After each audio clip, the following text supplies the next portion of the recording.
The Blast from Our Past Network. Hey everybody, Corey here. And it's me, Zach. We wanted to tell you about our new show called The Coscarelli Factor. You can find it on our Patreon at patreon.com/podcastingafterdark.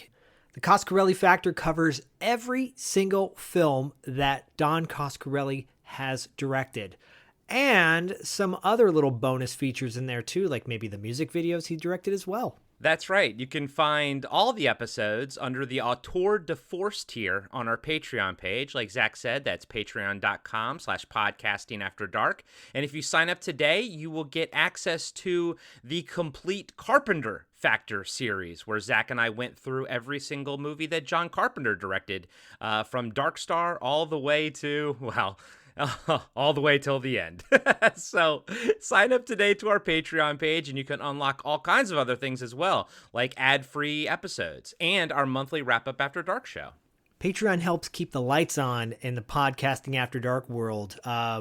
It gets pretty dark out there at night, and all your support keeps us from getting too scared. And thank you to everyone who's signed up to our Patreon page. We really appreciate it. And as always, we'll catch you on the dark side.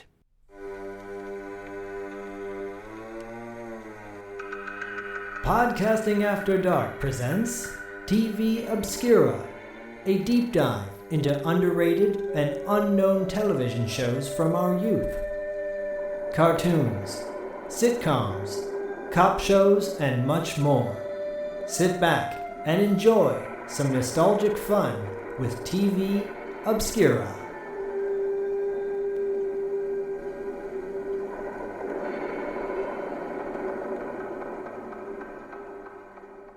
What's up, everybody? Welcome to this month's episode of TV Obscura. I'm one third of the TV Obscura team, Corey, a.k.a. Sleazy C. Joined with me, as always, my two brothers from other mothers, Zach, the Total Snackett Schaefer, and Diallo, the Armageddon Jackson.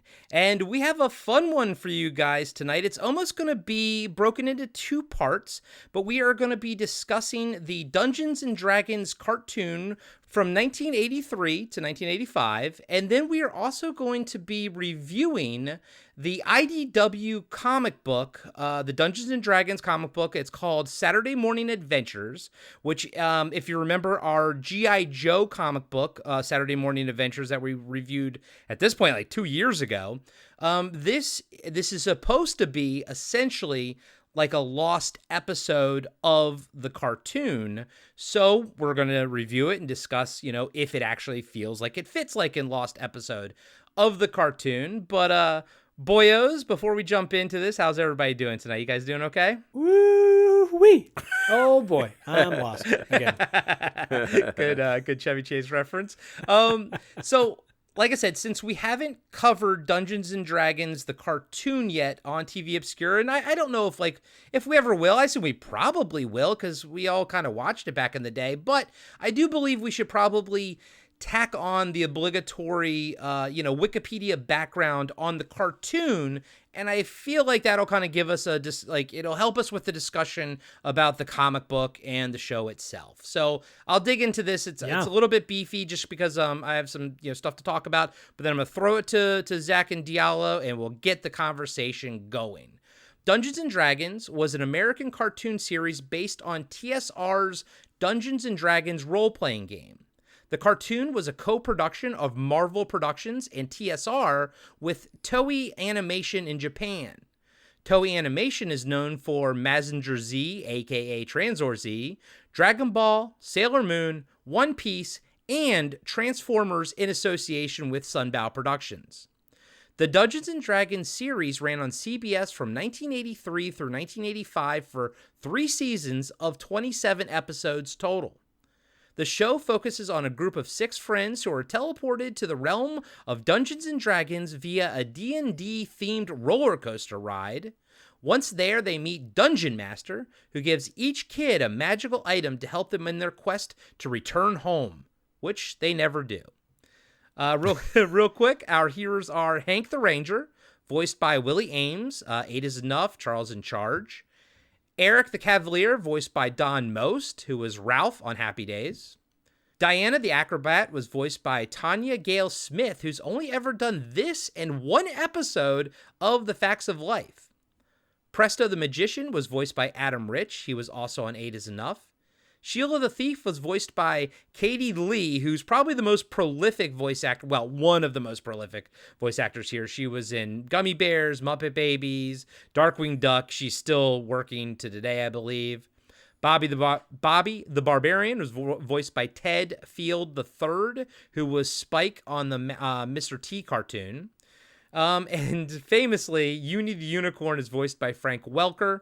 If you don't know who Frank Welker is, what, my God, I don't know how to help you. Dungeon Master was voiced by Sidney Miller, who I guess was more of like a BBC style actor. I didn't really recognize him from much of anything. The villains, oh my God, Venger, the Force of Evil, is voiced by Peter Cullen. Again, if you don't know who Peter Cullen is, I don't know how to help you, but he's Optimus Prime. That's who he is. Tiamat the Dragon, also voiced by Frank Welker. And Karina, Venger's sister and rival, is voiced by Diana Pershing. Man, she was Crystal on the Centurion. I always wish we had a toy of her, by the way. She's Poison Ivy in the Batman the Animated Series. She's probably, actually, I take it back. She's probably, aside from Peter Cullen and Frank Welker, the most prolific voice actor in this series, followed by Katie Lee. But yeah, so that's the backstory on the Dungeons & Dragons cartoon. Obviously, you guys can also dive into the Dungeons & Dragons, the actual game, the role-playing game, dive into, I mean, my God, we could talk about the Satanic Panic from the mid-'80s that sort of, I don't say it came from Dungeons & Dragons, but Dungeons & Dragons got brought down into that sort of quagmire. But other than that, what I remember it as fondly is a cartoon that I loved and adored, and I don't remember, it wasn't one that I watched as regularly as maybe other ones, but I had the biggest fucking crush on Diana the Acrobat, and I'll get to her costume redesign in this comic I'm not too thrilled by. But although all these characters are supposed to be like, 13, 14, or 15, so maybe her costume should have been changed earlier on. But anyways, guys and gals, I'm going to throw it to my buddies here. But anyways, let's move on past that. There's so many like rabbit holes we could go down on this. But Diallo, my man, what is your familiarity with the Dungeons & Dragons cartoon, the actual role-playing game, yada, yada, yada? So I've never been a Dungeons and Dragons the game fan. I think it in part, like I played it once back in like 82 or 83 with some friends. I think it's in part due to I was going to a fundamentalist Christian junior high school. Which brings up so much about this show, actually, because when it was on, I was not allowed to watch it. I still watched it. Yeah. But, one of the benefits, I think, of it was that it came on a little bit later in the morning. And so, I don't know, stuff was going on, so sometimes I would get to watch it, but I was not allowed to watch Dungeons and Dragons, which, it was one of many things in my life where I'm like, why are you guys tripping? It's just a cartoon. And it happens even today, where like a big deal's made out about something that's like minor.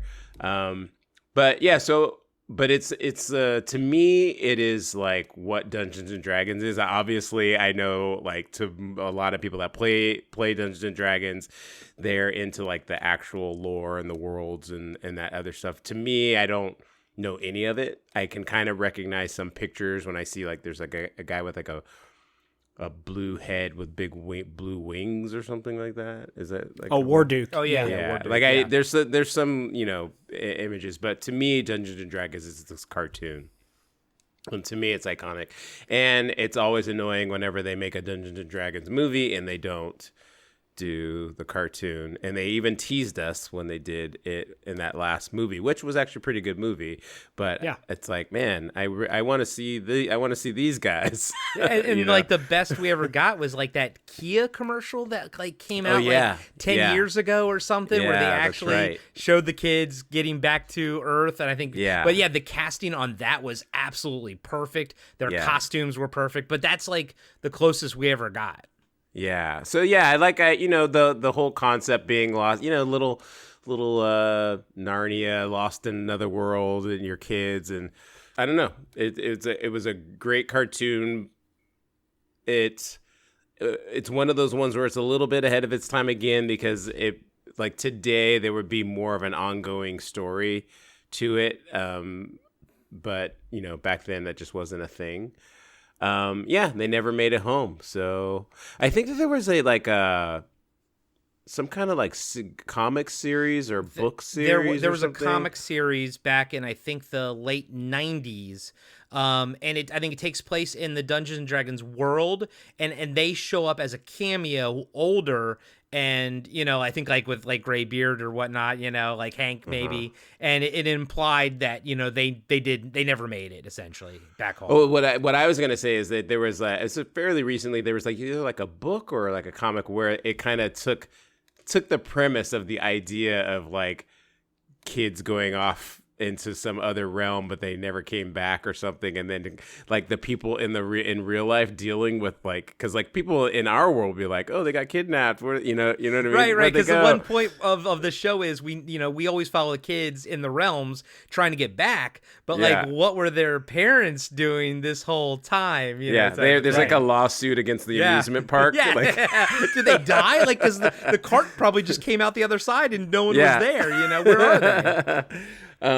But yeah, I just, I really, it holds a special place in my memory. But it also, I think part of that is because of the way it just kind of went away. So we never got a completion of the story. And so, I stumbled across, and I think I shared this with you guys a few years ago. I stumbled across like some group of people actually pieced together. They got the final script that had been written. I think it was by J. Michael Straczynski too, I think. No, it was the guy, I don't have his name, but he's the guy that wrote the very first episode, which I did watch while I was working out today. He wrote the first episode, and he wrote like 7 total, but he was kind of a little bit of the showrunner of the show. But so he wrote for fun. He wrote a final script, like them coming home, and he put it online for free. And like multiple production companies have actually kind of done voice work and like turned it into like a voice thing. Which kind of reminds me, there was one of the a script writer famously wrote a 9/11 Seinfeld script and put it online, and it was fantastic. Like they captured the voice of the characters and everything. We actually, Adam and I actually reviewed it as a proper episode after we were done with the Seinfeld series on Cartwright. But I like that kind of stuff. I like the fact that, like, the writer of the first episode of Dungeons and Dragons and then 6 other episodes, he wrote a fictional final script of them getting home, and just put it out there for free for everyone to just enjoy. And I love that. Well, yeah, and I think because I feel like it was like from the notes, because I feel like J. Michael Straczynski was a part of, like, he worked on the show or something. I might be making this up, but it was from the notes, right? So they ended up making the script, but then there's like a group that actually animated it. So it's like an actual final episode.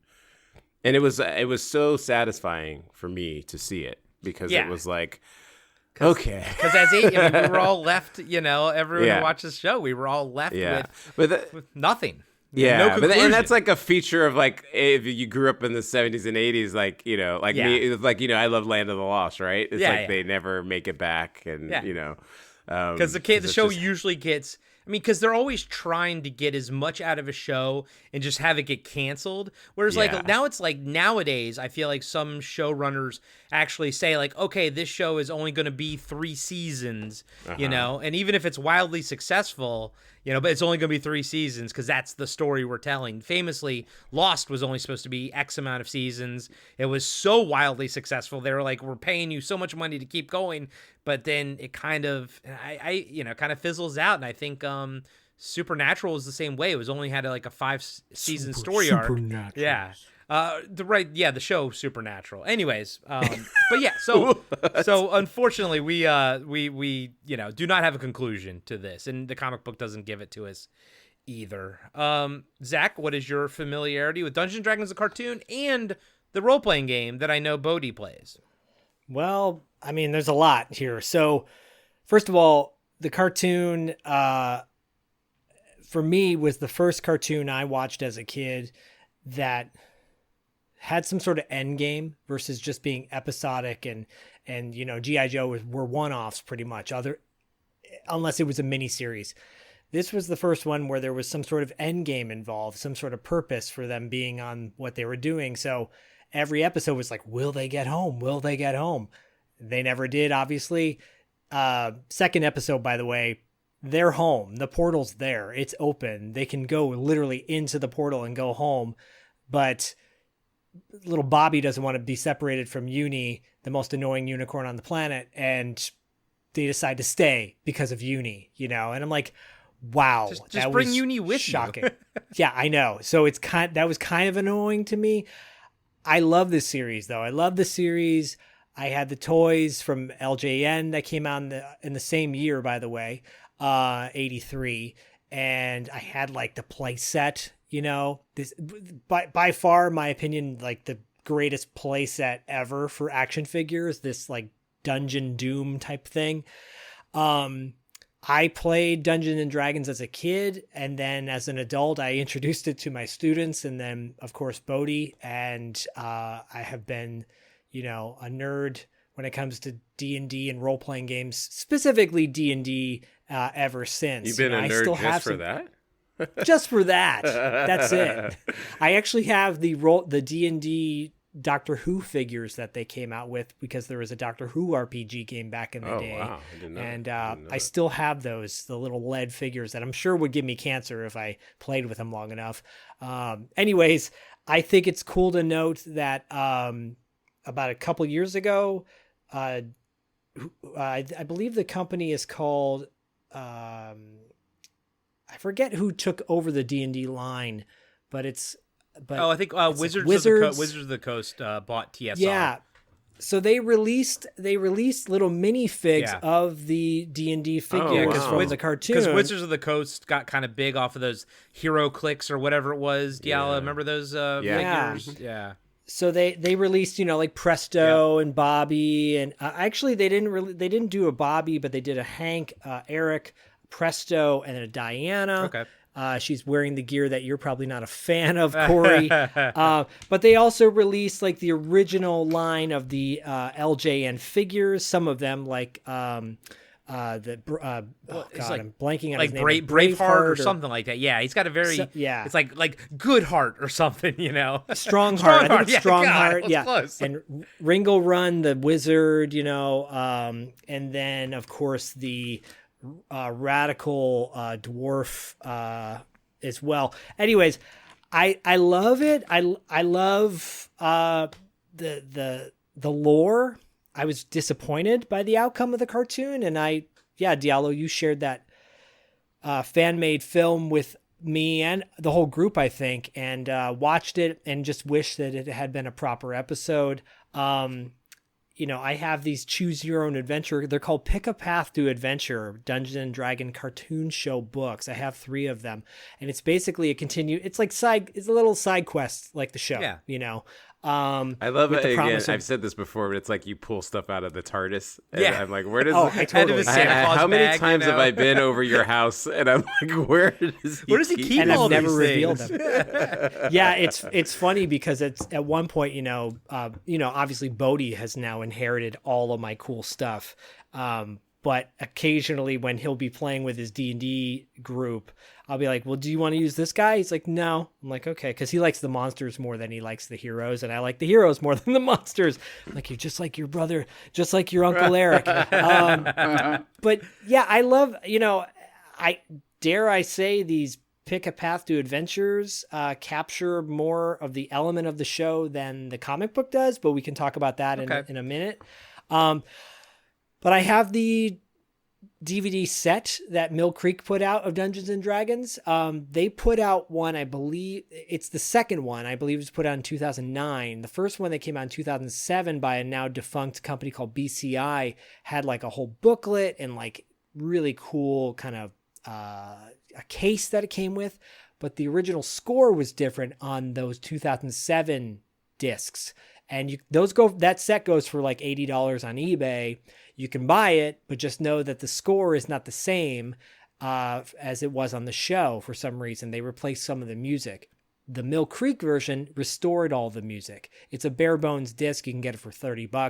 It's 3 discs, but it's all the episodes, and they look really good. So I was actually a little shocked because I kind of, again, like I said, I didn't watch this as religiously as I did G.I. Joe, Transformers, and He-Man. So I was a little shocked that there was only 27 episodes total for the course of 3 seasons.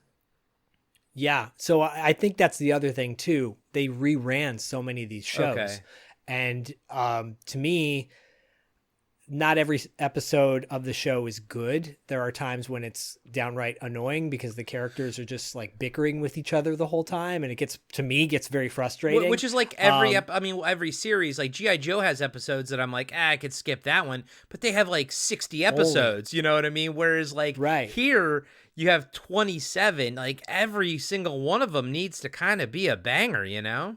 You would think, and I will just end my kind of overall thoughts with the execution was definitely, I think their intentions were in the right place.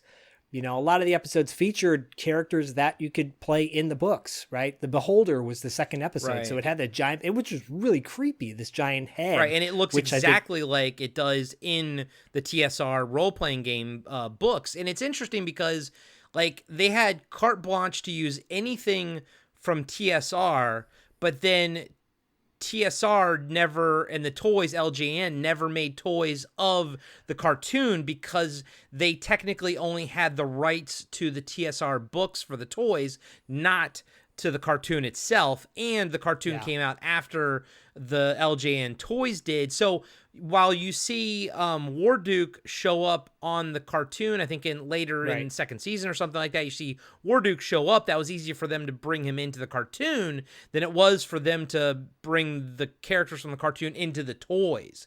And that always kind of made a little bit of a disconnect as far as like the role-playing game goes, because I was never big into role-playing games as a kid. I kind of played the Marvel one. Diallo, do you remember the Marvel one back in the 80s?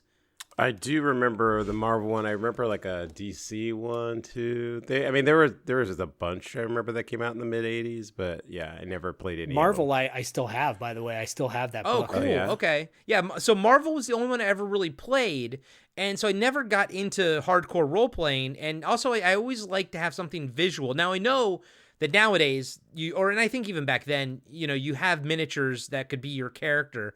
But like my first interpretation of Dungeons and Dragons was it was all like, verbal and imaginary. So I kind of, when I did get into the gaming side of things as I got older, I kind of leaned more towards Warhammer because I liked the miniatures and I liked the visualization of it. But I did watch the cartoon of this. I have fond memories of it.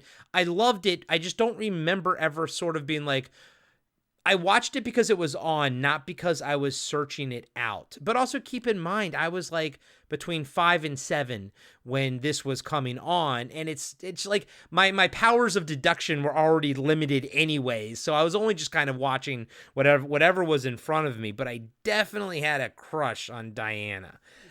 Big one. I think, it didn't do too well. Because like I said, it was kind of dumped on that later Saturday morning. Like that's where, not winners were. You know what I mean? What, like around 11 a.m., right? 11:30, yeah. because people, it was, what was the sweet spot between like 8 and 10, 8 Yeah, a.m. it's and 10 a.m. was sweet spot. 7 to like 9 or something like that. Yeah. That's where you get your gummy bears and your Muppet babies. But 11 o'clock is where you're gonna get your Dungeons. Yeah, I and mean, Dragons. it literally was like an 11 show, and Yeah. like that, and like right around that time, like earlier, like in the late 70s and early 80s, that's when you started to get some of your live action kid shows. Yep. Like that's when Shazam and Isis and Arc 2, Arc 3, whatever it was called, and Space Academy, and that stuff was like late afternoon, but that's where the live action stuff was, and I remember it always being like that late in the afternoon. So it must not have never, just kind of speaking to you, saying you never like, you watched it because you could watch it, not because you like wanted to. But there was because there was a draw to it. Like, I think the idea of it obviously is what I think keeps bringing us back to it. And it just, it's one of those things where the potential was never, I think, realized fully. And I think that's why we still live with it, you know? Mm-hmm. Well, it's interesting you say that, because I watched it with Bodhi today, and he is fully immersed in role playing, and he really wanted to watch it. He read the graphic novel too, and I can share his thoughts on that as well. But he wanted to like the cartoon. There were times when I think that really hung him up in the second episode. He's like, "Why don't you just go through the door's door, right you'll be there. home. Just it's go." right there." Because Eric's like, "I can taste the hot dogs," or I can smell the hot dogs or whatever. And so that was confusing to him because, while he is an empathetic kid, at the same time too, it's like, you want to go home. And you're right about the whole thing. It's like, what, did the cart just go through and people are like, where do they go? Or did like time stop? Did it stop? Yeah. If they go it's like, back, will it be like literally 1 second or something, Right. They're coming out of the ride. Yeah. And like it never happened, but they, in their minds, it happened. And finding it late, I think I really actively tried to seek it out because I think I was at that age, just primed to watch this show. And it was hard to watch at times because it was hard to find, or it was too late in the afternoon. I was, forced to go outside and play or whatever. It's just one of those shows where I feel like, if we had people in charge of making this content now, they would do it and it would be done really well. But we don't have those people. We have, like you said, Diallo, and I enjoyed that D&D live action movie too. I thought it was pretty good.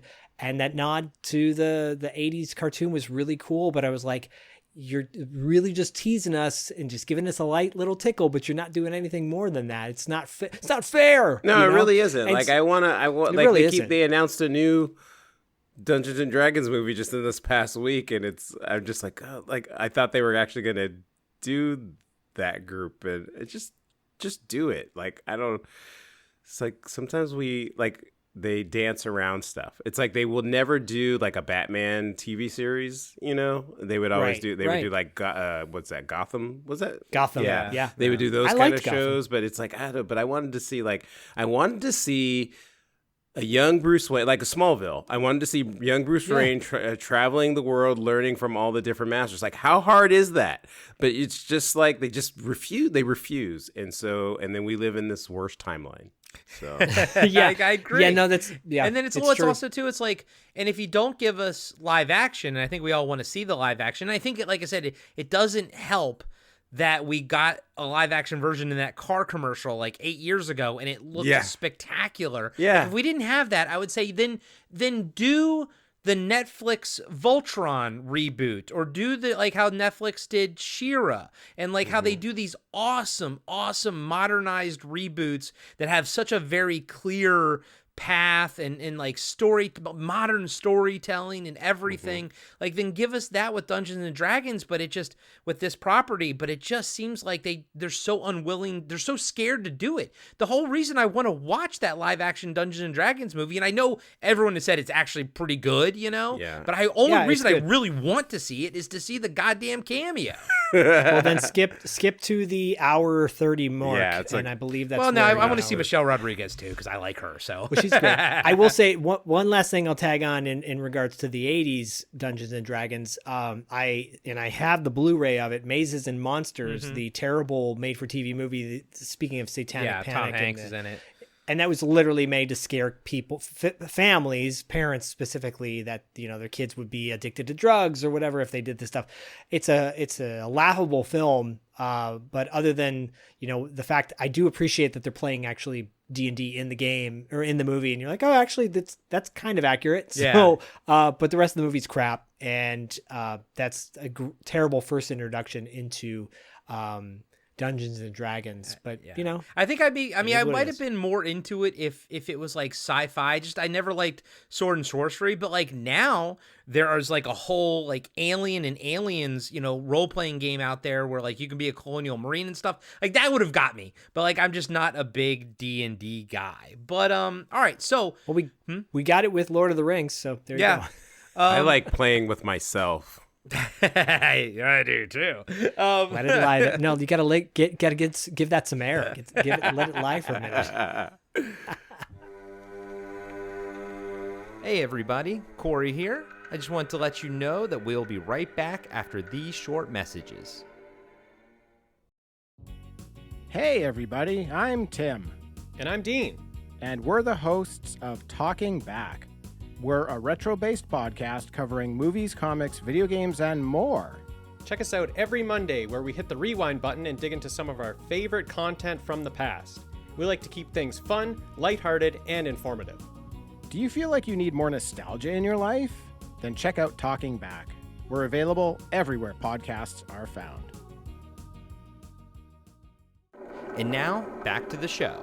Let's get into the comic book. So it's called Dungeons and Dragons, Saturday Morning Adventures. Now, if you remember, a couple years ago, we covered the G.I. Joe comic book.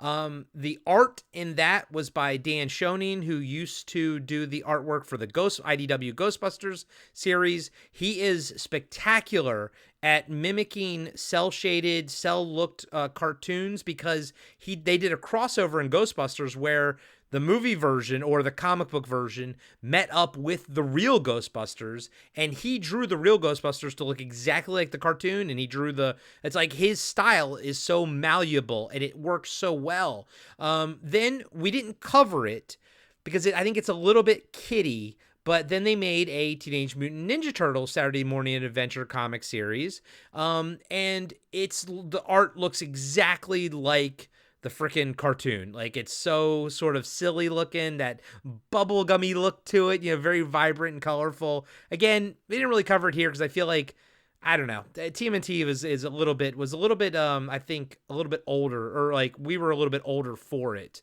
I didn't watch it too much. They make a GoBots one? No, they didn't make a GoBots one. Sorry, buddy. The GoBots. That was a great theme song. It was. It's So- great. Like the GoBots, the GoBots. So they make this one, Dungeons and He-Man Dragons. is the same way though. Let's talk about the art in this comic book. You know what? Hold on. Let me give you a synopsis real quick. The gang, the team, they're all kind of tired of not, being able to go home. Hank is questioning his lead, like if he wants to be a leader or not. Sheila wants to step up. They're kind of fractured. They get teleported into this monastery. It's like a jail, but it's like sealed up, and they get teleported there as they're fighting some kind of creatures. They find out that there's a lady inside of it, and she's got all kinds of magical items in there, and it's like a treasure trove of magical items, but she's stuck inside and she can't get out, and it seems like they're stuck inside as well.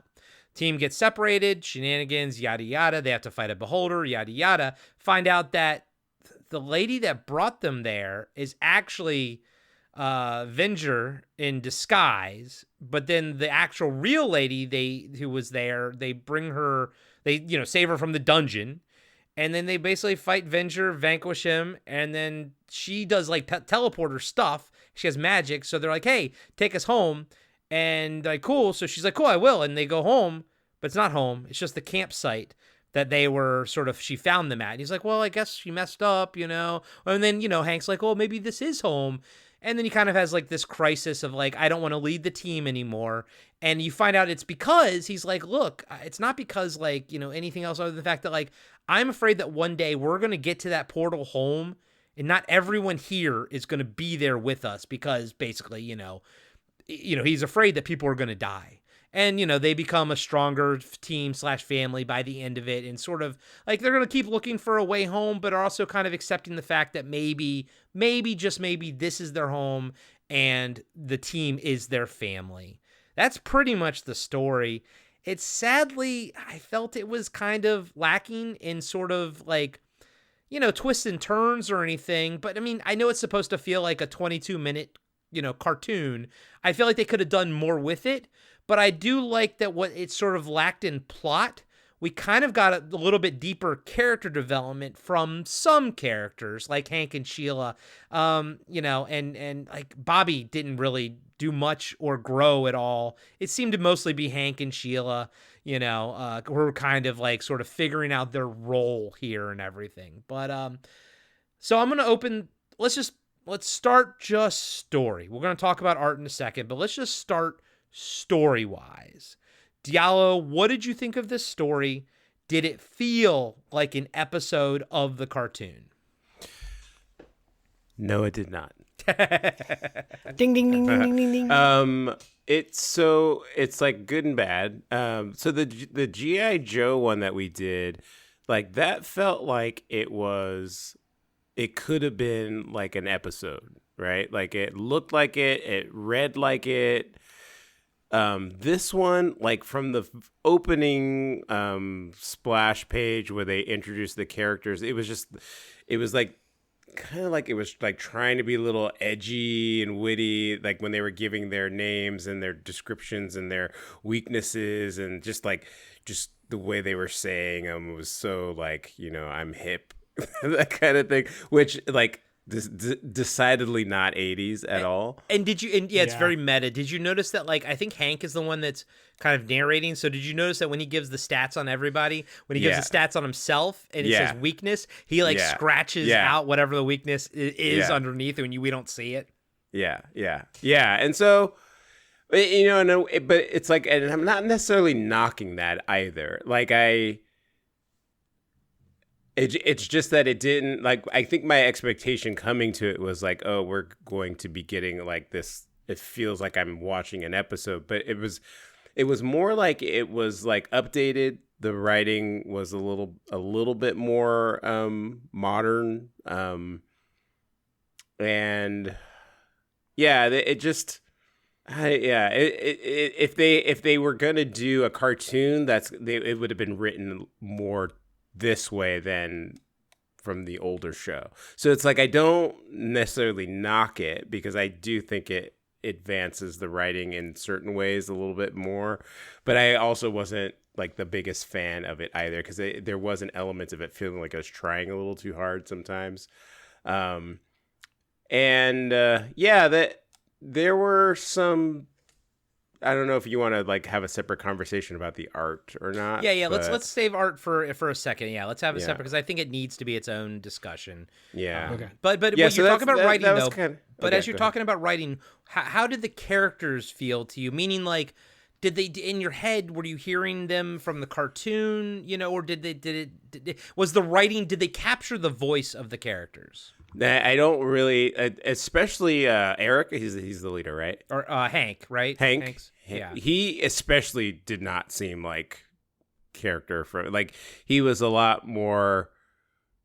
It was like a little bit more cocksure than I remember him being, but like almost like a caricature of the character as opposed to how he was always more assertive and confident, but it wasn't like, I don't know, it had like this toxic masculinity quality to him, and this version that I don't recall being, and I had to like literally force my brain to speak their voices in the characters, the voice actors sound, so they didn't, you know what I mean, so it didn't feel like they were the people that I remember from the cartoon. Yeah. Except for the kid, whatever his name is. Bobby. He was the only one, Bobby. Yeah, and that was Bobby. just because he didn't, like you said, he didn't really have very much to say.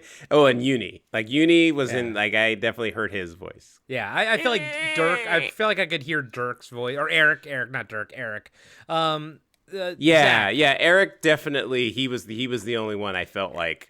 Because he's so actually- easy to write for. Like I would feel Yeah. like that character, because he kind of has like, he's a one trick pony. Although he has like sort of like that heart of gold thing that is very pushed down, that you're not Yeah. going to get very often. But at the end, it kind of comes out a little bit. But I feel like he's the easiest one to sort of write. Yeah. Zach, what are your thoughts? Story wise and character wise, and their voices. What do you think? Yeah, I mean, where do I start? Lazy, you ain't got no alibi. I felt like they were a little lazy with this story. I just felt like it was. We'll talk about the art in a minute, I know, but I really like. I just got to say this: don't put a major character on the cover of a comic book if you're not going to actually put him in the comic. But we'll get to that as well.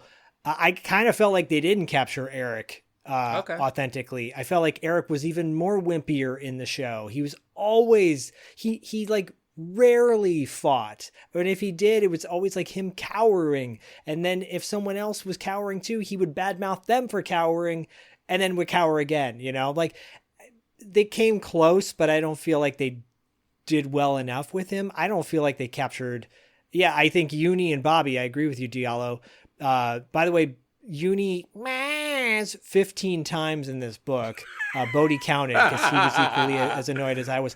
He thought it was cheesy that they scratched out the whole, no weaknesses for Hank kind of thing. Yeah, I mean, I definitely thought that. I was, like I said, it was like they were trying too hard to like. They totally trying too hard. something. And then, of course, doing this whole thing of like, well, he's the man and he's got to take charge. And then suddenly Sheila's like, well, I want to take charge. And you're like, okay, I get it. You're writing for it just felt I feel now it's cliche to write that in a story where it's like, well, the female character wants to be the leader too. And you're like, no, but you're all expecting that now. You're tired of that woke crap. A little, I mean, let me tell you why I don't like that. DEI How come crap. it wasn't This comic book is Diana? DEI. Yeah. DEI. D&D. It was a weak story. I felt like there were elements that were cool. I don't want to discourage people from going out and getting this, because if you're a fan of Dungeons and Dragons, I think you'll appreciate certain elements to it. But I was disappointed as well. I just felt like it fell flat, and the reoccurring theme, every single freaking episode of the cartoon was like, we're going to get back this time. And they didn't get back. So, like, it's really going to happen this time. It's really going to happen. It doesn't happen. Well, then you just stop. You just expect it to never happen. So, it's like the guy that's like, Dad's going to take us to ice cream on this Friday. He said he was going to, he promised, and he doesn't. And he says that every week. So you just expect him to never take you to ice cream. He went after to the that. store to saying? get some milk, and he never came back. Milk and cigarettes Right. never came back. So I brought up the Pick a Path to Adventure books. I have the Maze and the Magic Dragon. It features Eric's little brother. You're his character in the story, and you're on this adventure with them. And there's a perfect line that sums up who Eric is, because at one point his little brother is going to rescue this little dragon that's going to fall in the water, and named Dazzle. And the little brother says, "I'm coming, Dazzle. I'll pull you back to the bridge." And Eric scolds, "Well, if you fall in the water, don't expect me to come in after you." That's Eric. Like, just this dick. Mm-hmm. He was a dick. He was, I always wanted him to be cool, and he was never a dick. I don't feel like he's dickish enough in this. It's like, you don't want to make him too dickish, Yeah. But I did like the character, the twist with the witch who ends up being Venger, and the other one being captured. I thought that was cool. I thought her character was. No, You didn't I like thought that. I mean, that look, was. I'm trying. I'm I trying know, to no, like certain things. Yeah, And I did like Dungeon Master going out for French fries. I thought that was cool. hilarious. That was great. That but then again, I'm like, but where's he going to get French fries? Yeah, I was like, did he go to the amusement park? I thought he is did. just Yeah. keeping them Yeah, there? fucker. And that's Yeah. But you can't bring him home. But you can go to the amusement park and get him Zach, goddamn you fries. guys That was so my mad. takeaway. That was my takeaway. It's like guys and like I've to the never team. say, hey guys, I've known Zach for a while now. I've never seen him this upset before. I was so pissed because even Bodie was like, wait, did he get those at the amusement park? And I go, yeah. I mean, like, would have been funnier if he had corn dogs. Corn dogs would have been With hilarious. rappers that are the name of the amusement park on there. It's like, sorry. you son of a bitch. It's you. You've been keeping us here this entire time. Maybe Dungeon Master is actually the enemy here. Which, no, you know what? That's actually like a valid, like, Yeah. I mean, like, there's a story there where he is keeping them there, but for a reason. Yeah. Maybe right? it's a good reason, you know. Yeah, 'cause and they there need are to the grow, saviors, you and know, like but- he knows that they're the ones, and like, Yeah. but he's not telling them, and then there's a story there, but the way it comes across here is just like it literally looks like he popped out to Earth and came back, and if the whole story wasn't about them like being upset about like wanting to go home and not wanting to go home and stuff, it would have been a little bit different, but it just, I don't know, man. I want to tag on this one additional thing to shit on the Dungeon Master is that, you know, there's a whole subplot in the show as well, and it's covered in the comic, that Venger wants the weapons of all of the of the 6 guys, right? And Bodhi's like, why doesn't he just take them? You know? And I'm like, yeah, that's a good point. But anyways, Bodhi, he's like, no, it's like he could just take them. And then there's an episode we watched today, the Eye of the Beholder. They're all battling Venger, and they're not winning against Venger with these said weapons that Venger wants so bad. And suddenly a blast of red comes out and knocks Venger into another dimension. And it was Dungeon Master all along. I did it all myself. It's like, that doesn't fit the narrative that you're trying to play here, that these weapons are so sacred, that they have the best weapons in the world, and yet they're not powerful enough to stop Venger, who wants said weapons. Like, you know what I'm saying? It's just so many plot And holes. in this comic, they eventually do like use all of their weapons on him, and that's kind of like what pushes him into a portal to get rid of him, although you'd still needed Uni to stamp on his hand, who was like, because it was still holding on to a rock. But no, so to Diallo's point, there were 2 things in this comic that I thought were complete missteps. I think they should have implied for us that Dungeon Master went back to Earth to get the chips or the fries. And so like we as a viewer knows that maybe, holy shit, he could have been going this entire time back and forth, right? The other thing that I actually really enjoyed in the comic was them coming to grips with the fact that maybe the realms now are their home. Maybe this is where they're supposed to be. But then by the end of it, it literally came back around there, and you know, they're like, oh, so do you not want to go on any more quests? And he's like, no, we'll still go on quests looking for a way home. It's like, no, like this would have been a great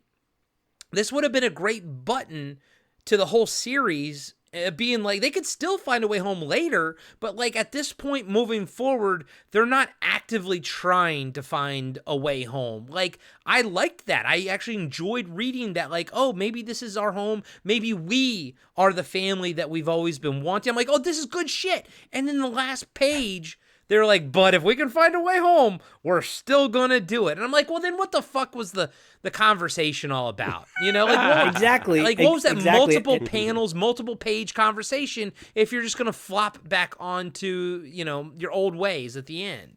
Yeah. It's so lame. And I will say too that, you know, that the earlier episode where Bobby didn't want to go through the dimension because he couldn't take Uni with him. Well, he's going to take him in this book. Yeah. You know, you're going to love my mom or whatever he says. Yeah. But you're like, okay, so now it's okay to take Uni. Okay. I mean, I didn't even know the context of that story the episode you were talking about before, but I was just thinking like, oh, so you're going to bring a unicorn to like the real world? That's probably not going to work out well it's going to be like dissected in a lab. Of course. If it doesn't just just like it's explode or melt right when it hits our atmosphere, you know? Yeah, what I right. mean? That would be amazing. His vibrations aren't on the same. Yeah. No, but I wasn't even thinking in terms of like the scientist thing, but I was just kind of thinking like, man, it's kind of like you're taking him out of his home now. Yeah, you know, you're the whole doing point, to him what Dungeon Master did to you. Yeah. I literally was just like, oh, but and I was like, I guess it's fine if he wants to be with them or whatever. But I don't know. There was a, when it came to that, like that twist or whatever with the sorceress girl, I thought that entire sequence was just kind of weak. Yeah, because Venger says, like, oh, I didn't imprison you here. I don't know you, but you know who did it. And I was like, oh, okay, cool. And then we don't even find out because now this character is now going to go have her own adventure. Yeah. And I'm like, look, you're never going to make that comic. So why didn't you just give me that answer in this comic? Well, Diallo, didn't she look a little bit like one of the Doctor's assistants from Doctor Who? I want to say David Tennant, the British chick with the curly red hair. You mean Donna Noble? Do you mean Donna? She was on like a. You mean Billy Grey's Piper? Anatomy, or she had like big curly reddish auburn hair. Oh, She had her own TV show. She should be on ER. Are you talking about? Yeah, she was on ER. Yeah. Alex Kingston, I think. Yes, Alex Kingston. Yeah. I actually thought she was. I thought she was like an older version of Sheila. Actually. Oh yeah, that's cool. That's what I thought. That's infinitely more interesting than what the comic book gives us. Yeah, I looked because like she was like, oh, like she pulled them in, and I just thought she was like a future version and there was going to be some kind of like fulfilling of a time loop kind of thing, and I don't know, so why not? Yeah, I think that the part that kind of bothered me, and this I'm going to tie this into X-Force. Because this really bothered me in that book. So they introduce us to a character right in the moment, and then at a certain point pretty soon they're like, oh no, that's like it's a fake person, that character is not that person, but we don't know who this person is in the first place, right? Yeah. So I don't have anything to judge off of like how they're supposed to be in order to even. And on top of it, they say, oh, but the imposter still said everything correctly about me because they mind melded with me, so they knew everything. So meaning like everything they said when you didn't know it was an imposter now we can take as fact about the real character. But this is so convoluted. Like it didn't have to be this way. And they were just so trusting of the actual girl when she shows up, and it's like, why do you trust her? Like, you don't even know who she is in the first place. Yeah. So and I just it always bothered me in X-Force because Domino, when they introduced the character Domino, I have that issue. Yeah, she's really cool, but then they were like, oh no, she's been fake all along. But I'm like, I met Domino in this book, so I don't care. I don't care about any of this. That trope is terrible. Like the trope is you meet somebody for the first time, and then issues from now you find out they were an imposter, then it's like, well, so was everything a lie? No, it wasn't a lie because they were actually being true to the character. It's like, fuck you. Like, no, I don't know. Fuck you. Yeah. You know?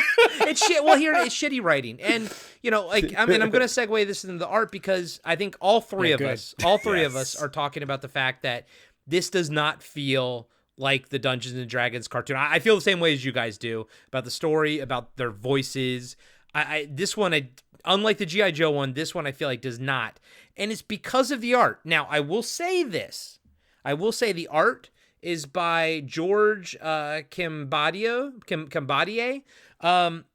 I don't know this person. I've never seen his art before. I love his art. I think his art is fucking amazing. I think it's stellar. I think it's awesome. I think it's absolutely wrong for this comic book.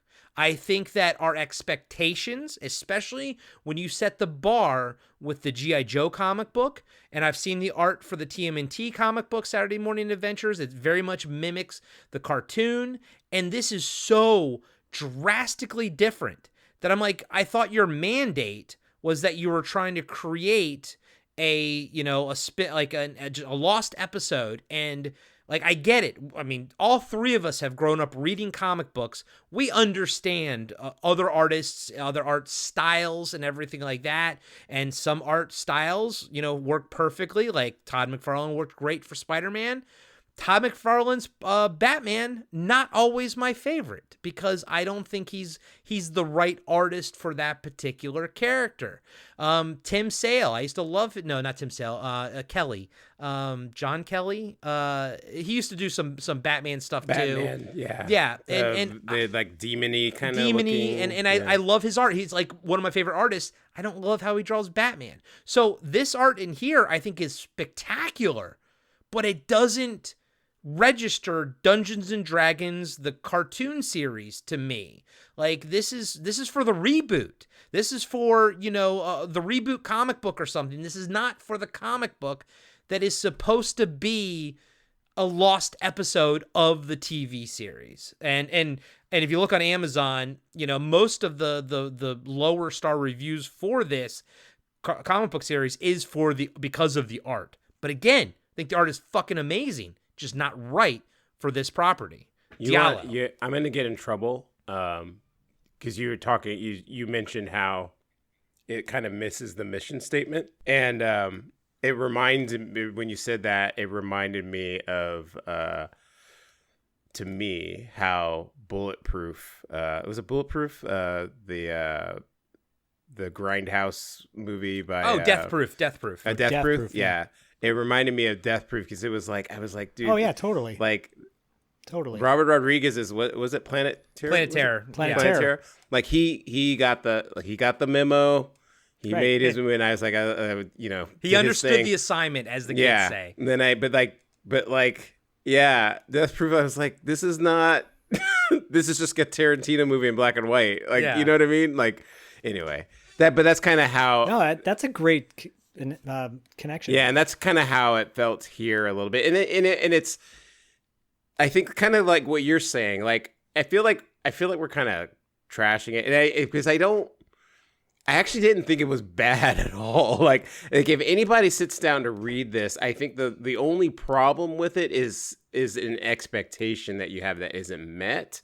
But I don't think it's like bad at all. And like I said, I think if you were going to make a modernized version, it should be closer to this But it just sort of like the whole premise of the exercise is let's reliving the Saturday morning cartoon, and it just wasn't that. Having said that, I did see some deficiencies in some things.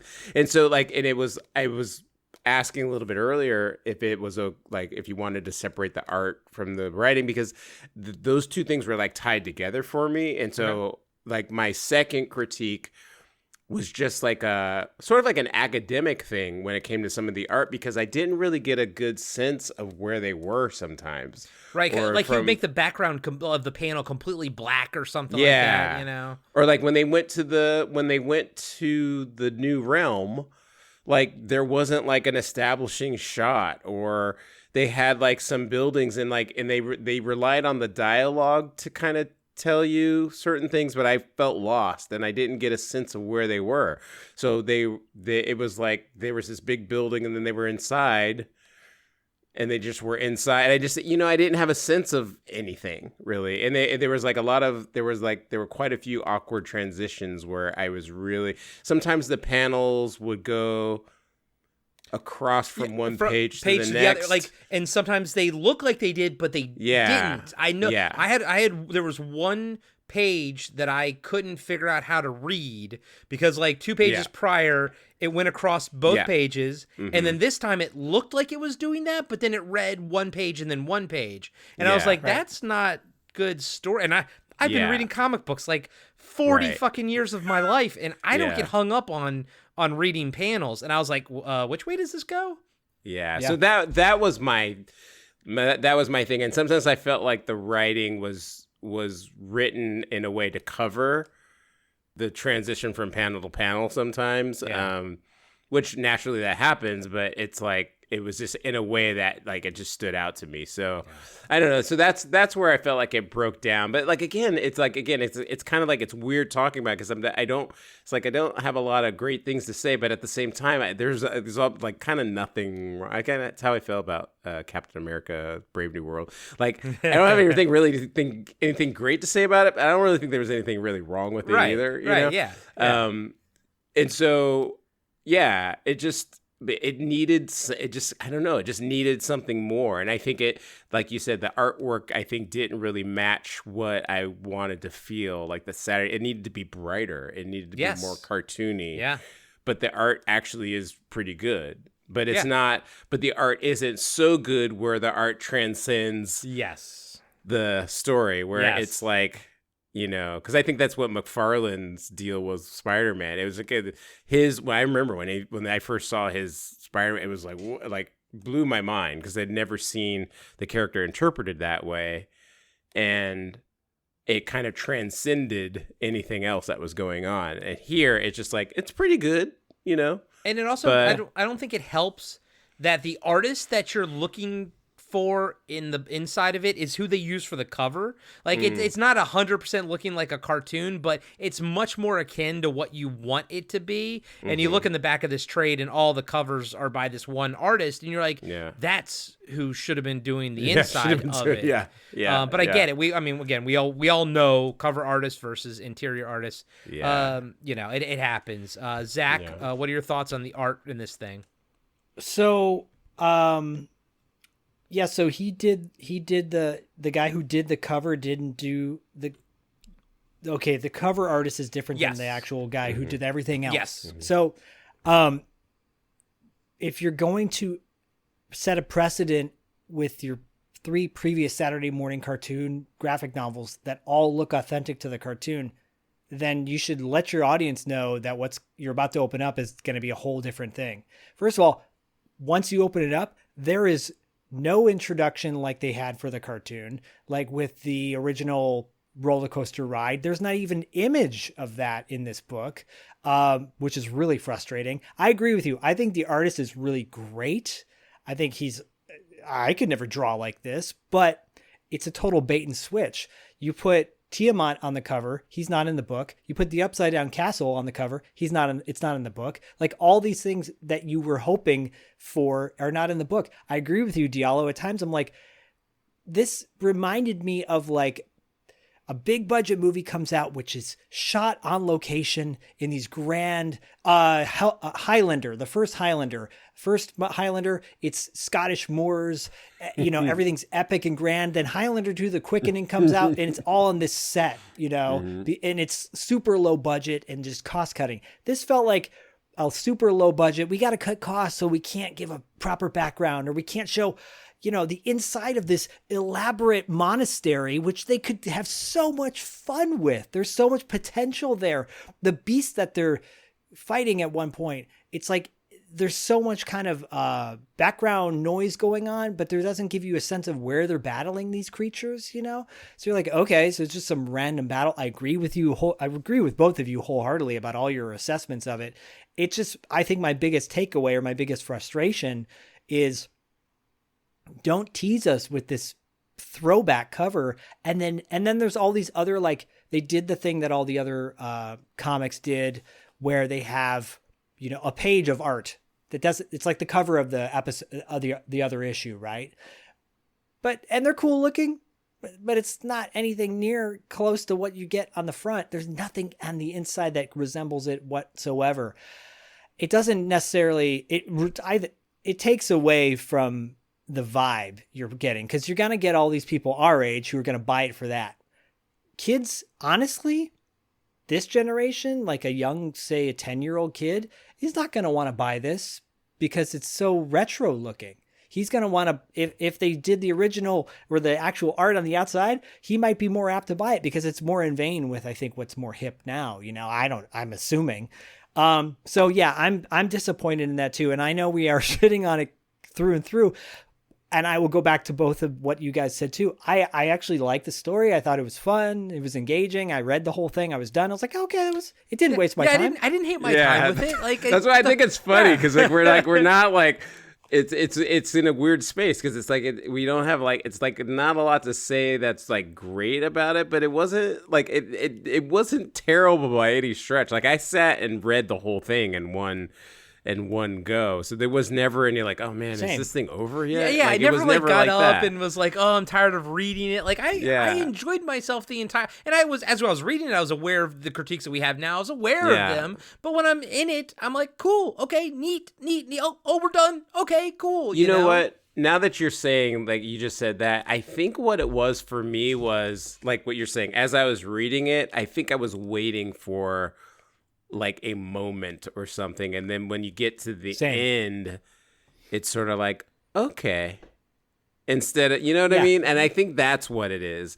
So it always felt like it was gonna ramp up, gear up to something that felt bigger or more clever, but it just, I don't know, it kind of ends on a whimper a little bit. And there was like 3 or 4 pages of them talking about their feelings of about going home at the end instead of like ending on any kind of like action. And it is, I don't know, when he was like, I quit, I actually thought that was where the book was going to end. Yeah. And they even, then, it's almost drawn like that famous Spider-Man cover, yes, and everything. And then there's like still 2 more pages, and by the end of it, we're back. We're back as a team. We're back searching for our, and I'm just like, well, I guess my biggest problem with this comic is that the thing that I was most excited about story-wise or dialogue-wise was them coming to this realization, maybe this is their home now, maybe that this, like, I was like, this was the most excited I was. I was like,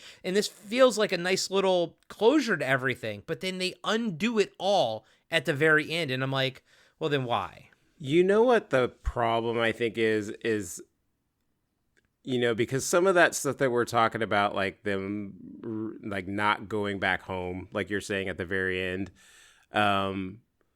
like that's what the cartoon was, right? So like in that regard, it was like the cartoon. The problem was the tone and the artwork didn't match what the cartoon was. So you know what I mean? So it's sort of like, it was written at some points, it was written on a level where it was kind of like easy breezy plot holes, but the cartoon was kind of that too. So it's fine, but that's fine. But the whole comic book looked like, and there were parts of it that felt like it was trying to fill gaps and explain some of the like logic or character logic that wasn't in the original book. So just talking about their feelings about like even the idea of him worrying about their well-being and if they're gonna die, because that, like, them dying on the original cartoon was not even a possibility. It didn't matter, right? Yeah, because it didn't matter because it was never gonna happen. Yeah, I just like, I'm tired of looking for home. Like all that stuff was a lot more today. You know. And I think that's where part of the disconnect came for me. And if it had, because like, I remember reading that G.I. Joe book, and it was that was like bonkers. That was because like, remember, like Cobra found a genie. They were making like bats that were giant. But I feel like I think when I got the most excited with this comic book was like I said, when they're talking about those feelings and stuff, because I think that's when the artwork matched what I was expecting from the story. Whereas if it was going to be easy breezy and light all the way through, that artwork is too dark and gritty for that, Yeah. So I feel like, I think that's why I was excited, because it was like, okay, now I'm finally seeing that the dialogue, the characters' motivations are kind of matching this mature artwork, and that created a connection for me, and then it just gets nuked at the very end. Sorry, Zach, I cut you off. No. I was just thinking, where I was going in my mind was like, what are my expectations with this comic, or what were my expectations going into this comic, being familiar with the cartoon, and what did it not meet up to? And one of them was the lack of landscape, images. And like this simple book, one of these pick a path to adventure books, there's like a simple book of Avenger, like controlling this cube that they're all trapped in, with an eagle dropping the cube from the sky. And it's like, it's super simple, but it tells such a better story than what you get in the book. like there's too much dialogue, I think, at times in this, because I'm like, okay, I just want to see a landscape shot. Because if you watch the original cartoon, there are these vast journeys that they're on. There's none of that in this, which again, it's disappointing. Yeah. That's That's artist, kind of what like, I was saying. Like they were in the dark forest at the beginning, yeah, and then they get everything's dark, so much transported. black in the background. Yeah, they get could've done transported, so and much then they're like they're outside of some building, but then automatically they're inside. So everything is like it's very much. Let's go back to X-Force again. It's very much like Rob Liefeld, like background. Like it's just. You know what I mean? Like it's just like Diallo, and for everyone out there who has not read Rob Liefeld, there's a lot of like smoke and rubble in the background because he doesn't want to draw buildings and architecture. So there's a lot of like blank spaces, smoke, easy things to draw. And here, there's no establishing shot of the whole city when they get there, and it's like then you see some parts of it and they're like, oh, the city's empty, and I'm like, I don't know if it's empty or not. Give us establishing shot of like a street that's like empty, but no, like I don't know, maybe there's just not people there because all the frames are so tight on the characters, and then if they're not tight on the characters, then they're just a black background. Like the inks that the inker uses in this must have gone through like 3 things of Indian ink, you know? Well, and that was kind of my thing. Like when they first get there, like they had like this building, and it was like part of the building, but it looked like it could have been like in a city, like in a modern city. Yeah. But then it also kind of looked like it was in a fantasy setting too. I couldn't tell. Yeah. And then it was only through the dialogue where I think Eric was like, "I don't think we're home, guys." But I was confused because I didn't know where we were because they didn't show me, you know, and I mean, and like that's what I mean. Like from panel to panel in other areas, it had that problem, and then for me, that's like a editor, you know, problem. Oh yeah. No, I think, I mean, at this point, I want to ask you guys, like, not would you recommend this? Because I don't know I have a feeling the answer is no, and I'm kind of leaning that way. Well, but who? If you were going to recommend this to somebody, Zach, who would you recommend this to? Would you recommend it to a hardcore Dungeons and Dragons cartoon fan that loved the cartoons but doesn't read comic books? Would you recommend it to a comic book person that had never even watched Dungeons and Dragons? Like, who would you recommend this to? An 8-year-old kid. Okay, so what was Bodie's take on this?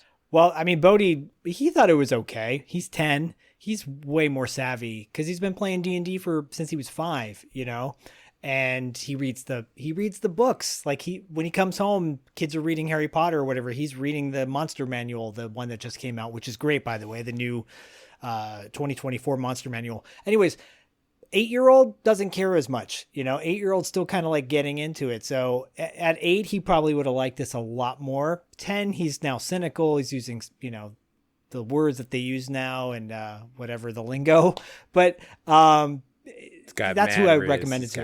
Yeah, like Skibidi right. This toilet. Skip exactly. This one, I think an 8-year-old kid who is maybe less judgmental, less like, advanced. No pun intended with advanced Dungeons and Dragons. A kid that just likes a simple adventure story. It's a simple adventure story. It's cool. Like if you just take it bare bones, it's fine. But if you start going into, wait, you already said you're a Saturday morning adventure cartoon book. You put yourself. They put the target on their backs. They put the imprint like right on top of that. So like it's their fault. So what would you say to say like Terry, your buddy Terry says, I love he loves Dungeons and Dragons, and he's like, did you know they made this comic book? I saw you guys review it. What would you say to like a hardcore cartoon fan or a fan of the Dungeons and Dragons cartoon, and they want to read this? What would you say to them? Well, what was that Mad TV dating show? Lowered Expectations. That's what they should have. My buddy Simon, who runs the Dungeon Masters for Bodhi's group, and Simon is the one they named Simon in the movie off of, because Simon was on set teaching the kids Dungeons and Dragons. Fun fact. Anyways, I know he would probably hate this book if like he just went in cold going, wow, yeah, that's really cool. Open it up like, what the hell is this? But if you go, man, it's really not that good. But yeah, there's some nuggets in there that are fine. He might go, Okay, yeah. He opens it up. Do I have to pay full? Opens it do I up, have to pay says, full price? "What's this asshole smiling about?" Diallo. Booty time. Booty time. Cross the USA. Diallo, like, yeah, can you recommend this to a D&D fan of the cartoon? Like, who would you recommend this to? Yeah, when Zach was talking, like right before he gave his answer, I came up with the same thing in my head. It would like be like a younger kid, because that would be, because it definitely, like I said, there's nothing particularly wrong with it. It moves along. It's a little story. It's a story. There's a sort of like a disposable element to it, in a way, it's like, it's a bunch of like, we're a bunch of old guys, like we're like, they didn't do it right or whatever. But it's sort of like the actual audience for this It's us. wouldn't necessarily be kids. It would be us, right? Yeah. And Right. so, and like, again, the whole premise is Saturday morning cartoons. So they just kind of missed that whole thing. So, but, and why redesign just Diana? Like, why just her? I mean, I get it because she had the most she's the skin only- and everything, but like at this point, if it's for the hardcore fans, why just redesign her? Why not redesign everyone? Yeah. When did this come out? 2023. Okay. I mean, that's a big issue too. It's like, don't paint yourself as this retro thing and then suddenly change. I'm not going to say it's sexy or whatever. It's her look, it's like they wouldn't do a He-Man comic and suddenly He-Man's wearing a t-shirt, it's like, what the hell? Like, it's just kind of weird. So You it's know what another we little learned thing. today, kids? It's immodest to go around half naked. You could lose an eye or even a finger or even an arm. Yeah, I fall exactly with you guys, how I feel about this. I wanted to like it, didn't hate it, didn't hate my time with it. I had a good time with it. Am I gonna revisit it though? No, probably not. It's probably. Are you gonna regift it? Yeah, I might probably. actually. You know what? I might just give it to my nephew. To be honest with you, I've reread the GI Joe one. I love the GI Joe one. I think that's great. This one, I did too. Yeah, this one's just it's weird. We've shat on it for a good solid 45 minutes, but I wouldn't say it's bad by any measure. It's just it misses the mark too much. And it's marks that they established. So it's like, okay, if you want to have a redesigned look, then don't make this Saturday Morning Adventures. Just reboot it. Just make it be like, okay, this is them later, but take that branding off. You put the branding on there. You guys did it. You guys created the expectation, not us. You know what I mean? So, and then just pay the cover artist to more money, and have him do the inside of it, or she, or whoever. I think that, who knows? Like, the cover artist could just be slow. Like, that's always, dude. Diallo, we've been in comics our entire lives. It's always whenever there's an artist switch up, it's always because they're slow. And and I kind of imagine, I don't want to speak for you, but maybe you think the same way too. Sometimes when you go and read old arcs and everything, and like, they had to bring in their replacement artist for like one issue just to buy the main artist some time. But now you're reading that comic series 10, 20 years later. You're like, you should have just waited. Just waited. How do you show that whole "I quit" at the end and it's a white background and not have that be the end of the whole thing? Yeah, I literally there's still two more pages. Yeah, the visual language of it is that's the end of the book, and I was expecting it to like continue in another series or something, and it's not strong. What's this? The back with the beholder? Oh, dude, with I the thought autograph page where you can sign autographs or something. I thought is that like a well-known D&D? The beholder. Yeah, it's kind of like one of the most famous of the D&D monsters. Okay, because I saw it and I was like, oh, Big Trouble. Yeah. Big Trouble in Little China. Big Trouble in Little got it China from. ripped off the beholder from that. Can I say one thing? No, we're done. Goodbye. Really positive. One thing that's really positive about this that the GI Joe book was not, and it's a personal thing. So I got my GI Joe one. The binding on my GI Joe one fell apart pretty instantly on mine. Unfortunately, this one held up very well. So kudos to the binding for the Dungeon and Dragon book, and 1 point taken away for the binding on the GI Joe. Interesting. book. They're both the IDWs. That's interesting. They must have. Yeah, they it's probably weird. switched I don't up printers then. I imagine.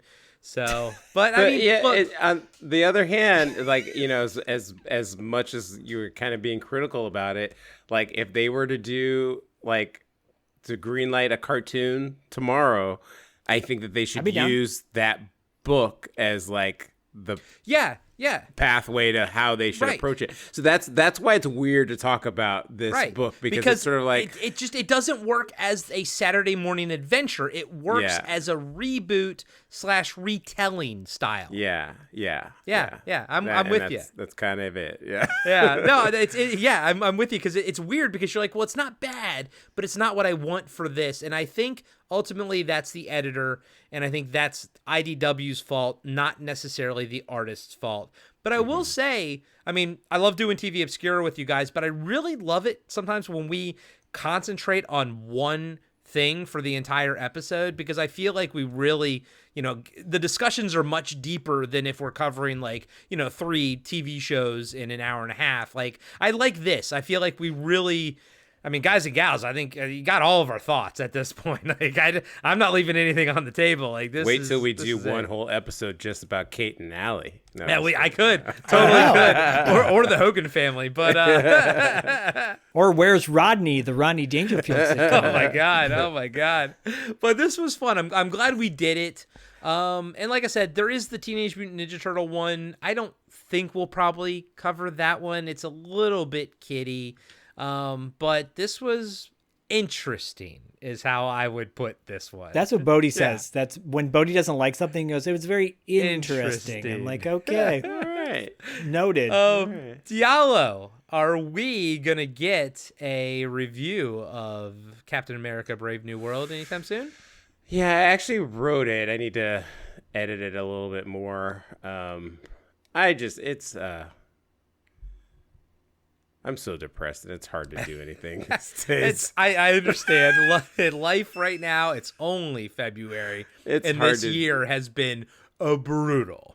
Yeah, I have a bunch I want to start a series kind of adjacent to movies and TV that's coming out currently, but to do like my top 10 plus 6 all-time movies that I just really appreciate for whatever reason. Okay. So I'm planning to do that. I already rewatched the first one and I haven't written the review yet. But yeah, it's just, you know, there's like an emotional cost to writing.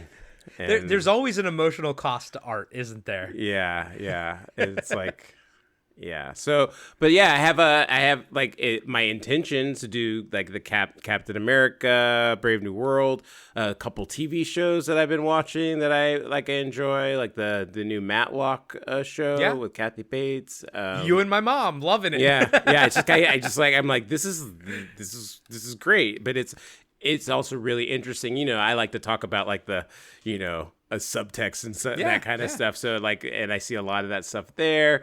I want to do a review of like the Dune series.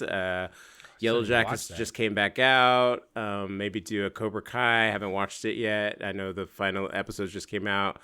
So yeah, there's lots of stuff. If it was my full-time job, you have all of it, but you know, you don't. So, well, I'll be waiting with bated breath, my friend. And if you ever need anybody to hop on for a guest to talk about some of those movies, I'm always down, my dude. Oh yeah, definitely. You know what? I saw your review for what do you call it? Alien Romulus. Alien Romulus. Yeah, and then I was like, yeah, I should actually like have other people come on and talk about stuff like in real time, you know, because my reviews are I write them and then I and then I read them, and it's like, yeah, maybe just like a real time like dissection of some stuff might be interesting and fun. So Well, you know, buddy, all you got to do is say the word, my friend. I know where you. Well, I mean, You know where I sort of live. Yeah, I know where you sort of live. I can GPS you. Zach, buddy, let's talk about spin-off shows. What's going on with Territory Marks next month? Well, March is Martial Art Madness over at $2 late fee, so everything will be martial art themed. Martial art, not martial art, martial art themed for the month of March. And Paul and I were like, are we going to cover a Karate Man episode? Are we going to cover Karate Man bleeds on the inside. Were we going to cover superstar Billy Graham when he went into his Karate Man gimmick for just a brief cup of coffee? When was this? Well, so in 1983, he did a Karate Man gimmick, and he used to come out to Kung Fu Fighting. It's pretty bad. So we were about to do a match because he does these really slow, over-the-top karate moves in the ring, and it was not a good run for superstar Billy Graham. So we decided to kind of tweak it a little bit. And this year, Chinese New Year, is the Year of the Snake. So we decided to go with a Jake the Snake Roberts match from his Territory days. And Jake the Snake Roberts was in, I believe it's Mid-South. Well, you can listen to the episode and find out what territory it's from. It's in Houston, actually. Houston, Texas. Sam Bosch, that's the promoter there. And he wrestles a guy named Lord Humongous, who, yes, is based on the Mad Max Road Warrior character. Just walk away. Yes, at one point Sid Vicious was under the hockey mask, Whoa, but it's Psycho not Sid Sid. Vicious. Yeah, Psycho Sid. This is after this match. So it's Jake the Snake doing what he does best in the ring, and it's good stuff. So we are covering, it's going to be the Year of the Snake on this month's Territory Marks. Perfect. Jake the Snake was one of my favorite wrestlers back in the day. I was thinking I don't know why a grown man was randomly thinking about Jake the Snake the other day, but he was, and he's me. And I was just like, it was like yesterday, a couple days ago, and I was like, Jake the Snake really like got up on like Arsenio Hall and a couple other shows at the time and had the same joke about was his name Damien? Was his name the Snake? Yeah, Damien. And he's yeah. like, you be careful, you don't want to get him hissed off.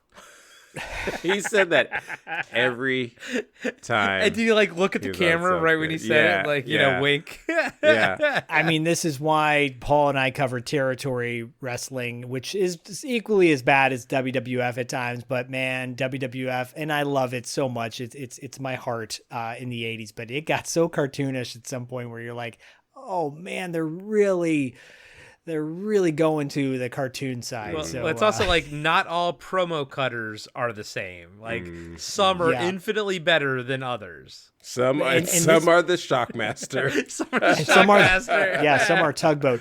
I will say this was, as far as, you know, Jake is an epic promo cutter back in the day, but this definitely highlights his ability to tell a story in the ring as well. And it's a really wild, it's a match in a cage, and there's a lot of blood coming from Jake's head at one point. So yeah, anyways, that'll be the Territory Marks. And we are going to cover that on Legends of the Territories, our Patreon exclusive show. We're going to cover Jake the Snake's run in the Territories before he became the iconic character in the WWF. Oh, very cool. Very cool. That's awesome. Well, thank you all so much for, you know, joining us on another episode of TV Obscura. We have a new TV Obscura t-shirt out there if anybody wants to pick it up. It's designed to look like the Photon logo. I have some ideas of something else. Another shirt I'm gonna make with that, but right now you can get the standalone logo as it is, and it looks pretty freaking sweet. Check that out over on our website under the merch tabs. You can go over to podcastafterdark.com. That's podcastafterdark.com. So click on the merch tab. It'll take you to our TeePublic page, yada, yada, yada. Of course, we have Patreon. You know, you guys can go check that out. Zach and I are getting close to wrapping up the Coscarelli Factor, and then we will move on to another auteur of your all's choosing. Patreon members will choose our next auteur that we tackle. And of course, Patreon members to Podcasting After Dark or $2 late fee can choose our topics for 80s Kids Unite every single month. March will be a tie-in with $2 late fee. It'll be a tie-in to Martial Arts Madness. We already have the topic decided. It sounds like it's going to be a fun one. And we'll record that one, I believe, next week, I think. So I'm looking forward to that. It's going to be good March times. 5th. Yeah. Good times there, and then we'll drop it towards the end of the month. But yeah, it's powered by you all. So if you have an idea for 80s Kids Unite, just leave it on any Patreon post. All of us have, Zach and I both have a shared note that we'll just add the topic idea to.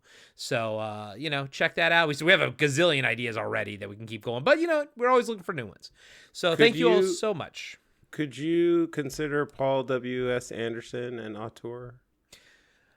Is that the guy? Is that the Resident Evil guy? Yeah. Honestly, I could. would actually call him, an auteur. I honestly would, yes. Because he's got a pretty good catalog of stuff. Oh, yeah. I am a Paul W.S. Anderson fan. Don't you worry. I'm dropping some seeds for your audience. Yeah, I like that. I like that.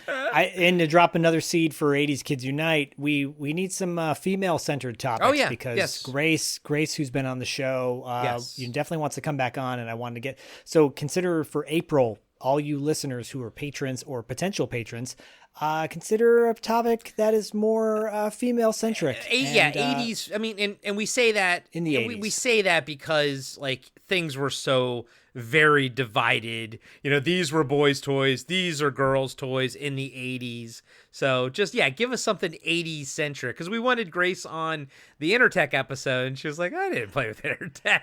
Yeah, I mean, it's I get it. I totally understand. Do an episode on your favorite food court place in the 80s at the mall, or your favorite mall shop, and that's more broad for everybody. It doesn't have to be girl centric. Sexist, dude. You're like, no, it's just where are you?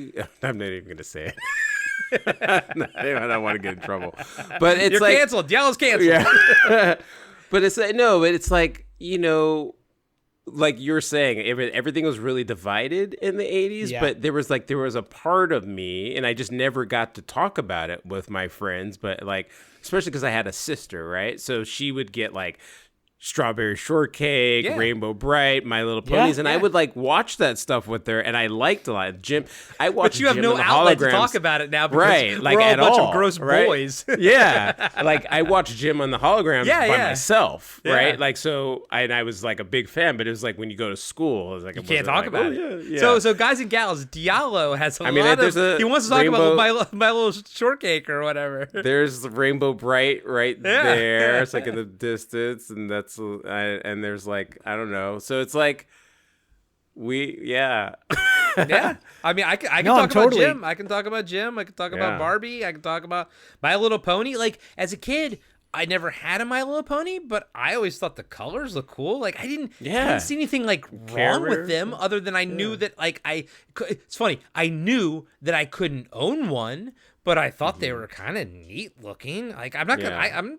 I can admit that, Yeah, it's I had a sister, so it was in a way I got to I didn't play with them, but it's I remember she had a My Little Pony, and I used to do the hair on it. Yeah, but it's okay because it wasn't yours. You didn't own it. Yeah, the sea ponies and stuff.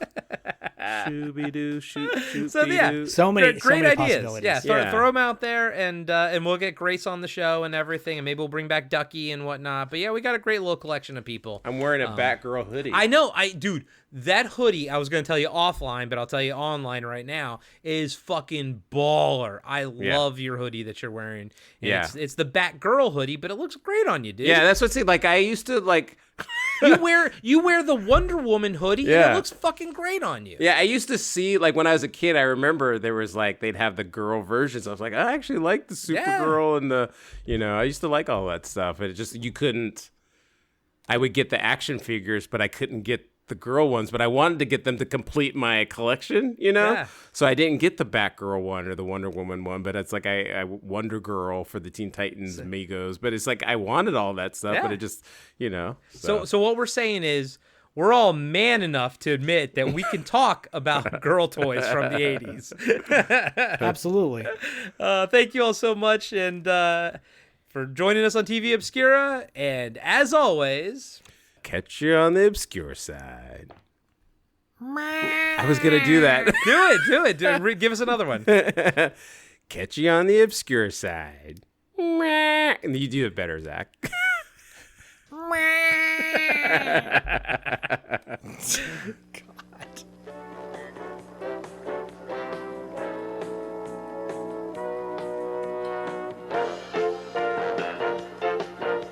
Be sure to subscribe to Podcasting After Dark and give us a 5-star rating on iTunes.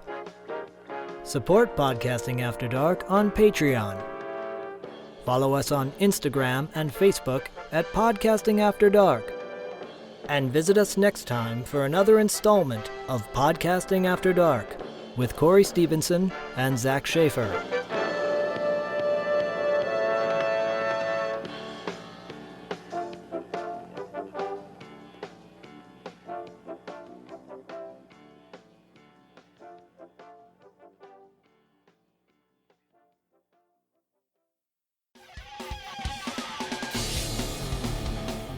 Have you been wondering where's the beef? Well, on our podcast, Throwback Trivia Takedown, you might just find that out, as well as some other things about the 70s, 80s, and 90s. We're a nostalgic-based trivia show that pits two challengers head-to-head in a duel of the decades, with categories ranging from movies, TV and music, to slang, food, and fashion. You're sure to get the best in retro-themed trivia. So strap on your jelly shoes, grab a surge, and walk like an Egyptian to your favorite podcast app and check out Throwback Trivia Takedown. I heard even Mikey likes it.